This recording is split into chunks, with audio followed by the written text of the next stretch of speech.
Breaking news, it looks like the U.S. government is headed for another shutdown. Senator Rand Paul spent more than an hour speaking on the Senate floor, delaying a key Senate vote. He says the government is spending too much money. But with just 4.5 hours left, there is not much time for Congress to get this through. Sunlen Sarfati is on Capitol Hill. And Sunlen, is there going to be a shutdown?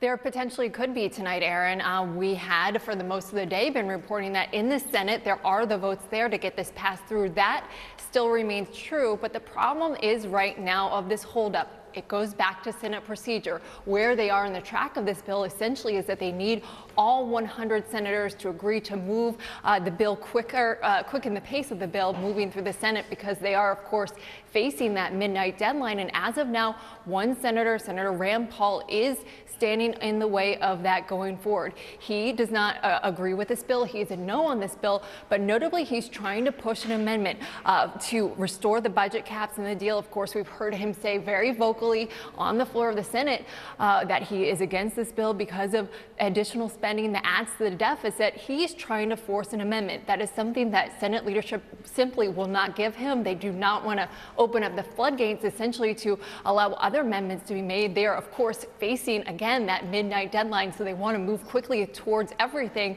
So what we have right now is a standoff where the senator has made very clear he intends to really push it to the limits, meaning he could push it past midnight, could push this back into the wee hours of tomorrow morning. So as of now, it looks more likely that there would be a shutdown, at least temporarily. All right. Thank you very much, Sunlen. So now let's go to Senator Rand Paul. And Senator, thank you. You are in the center of this. Are you going to cause a shutdown over this? Obviously, you've got till midnight. Is that your plan as of right now? No, not really. My plan is, or my position is, that this issue is so big and so important that it deserves to be debated, that we shouldn't have a closed debate. And a closed debate is like when there are no amendments. I've offered my amendment. I've been pushing it all day long. An amendment vote takes about 15 minutes. So we've been about 10 hours with the leadership saying, oh, we won't allow any amendments. But I think it's a really terrible way to run your government, to put all the spending in one bill, but then say no amendments. The other thing is there's a huge hypocrisy factor here. Republicans lambasted President Obama to no end for trillion-dollar deficits, and now they've put forward a trillion-dollar deficit. And I don't know, I think the American people are going to be surprised, upset, hurt that the so-called conservatives got elected and then turned out to be not much different than the people they were criticizing. Well, I mean, at the very least, they are hypocrites, and there is no other word for it. Whatever you think the solution might be, Senator, you're right about that. There's no other way to describe it. I want to just play for everybody. Senator Paul Ryan, Senate Majority Leader Mitch McConnell. This is what they were saying when President Obama wanted to spend some money. Our debt is a threat to this country. We are on the verge of a debt crisis. Our debt, it's already bigger than our economy. Our debt, it's a sign of overreach. It's a sign that the federal government is doing too much. The national debt threatens our way of life. The Democrat spending spree has brought us to the brink of an economic calamity. Who proposes more spending as a solution to a debt crisis? Mitch McConnell and Paul Ryan do, Senator. I mean, the numbers here, right? 84% increase in borrowing in the first fiscal year of the Trump administration, 50% increase again expected this year. Budget caps gone, sequester gone, $300 billion in additional spending over the next 2 years. What the heck happened to your party? I think this is what people don't like about politics. They see clips like that and they think, did they really mean it, or were they just against President Obama because he was a Democrat? I'm one who actually did mean it because I thought debt was a problem and we had too much. But the only way for the American public to believe that some of us really believe it is to be consistent, against debt, whether it's Democrat or Republican. And that's a real problem here, is that Republicans have completely changed now. And they said a $1 trillion deficit was terrible under President Obama, but it's just fine if it's a Republican. And that's just not going to wash with people. And it really upsets me because there are many of us who truly are conservative, truly are worried about the debt, but are consistent. It doesn't matter which party is doing it. It's wrong. If it's wrong, it's wrong. And Senator, look, I commend you for your consistency on this. Let me give you a chance to explain something, though, that doesn't seem to fully add up because you're making this impassioned argument. In December, though, you voted for the tax cut, which is projected, according to Republican numbers, to add $1.5 trillion to the national debt. So you were willing to add $1.5 trillion for that, but now you're upset about $300 billion over the next 2 years. How is that not hypocritical? Well, there's a couple things about cutting taxes. One, I believe that when you go out and work and you sweat and you work with your hands, that what you earn is yours. You give up a small amount to be part of a civilized society, but you shouldn't have to give up half of your paycheck. And so I think we have to give up a lot of our liberty, too much of it. So I think people should be able to retain their liberty. So that's why I'm for tax cuts. But there also is a big debate over what tax cuts will do to the economy. If you say the economy is going to grow, oh, it's only going to grow at 1.9%, then you might leave a big hole. What if it grows at 2.5 or 3.5? So there's a lot of things that actually are unknown that will happen from this tax cut. And I do think that in the end, the money is more wisely spent by the people who earned it than by the people who didn't earn it. But I'm consistently for a smaller government. So when I vote for a tax cut, I've always voted for a corresponding cut in spending as well.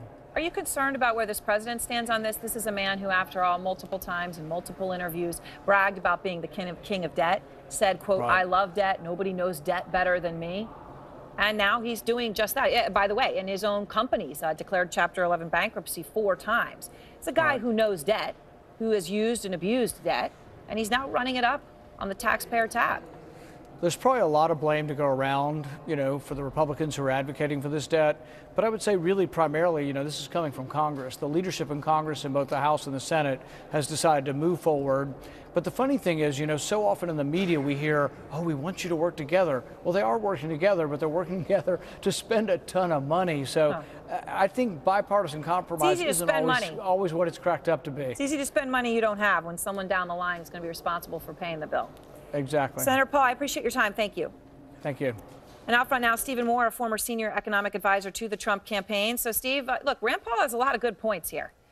Republicans, you look at McConnell and Ryan, right, during Obama, I mean, you couldn't hear more hyperbolic end-of-the-world language. And now they've got the White House. It's like, hey, great, let's just, give out an IOU. Who cares? Spend, spend, spend.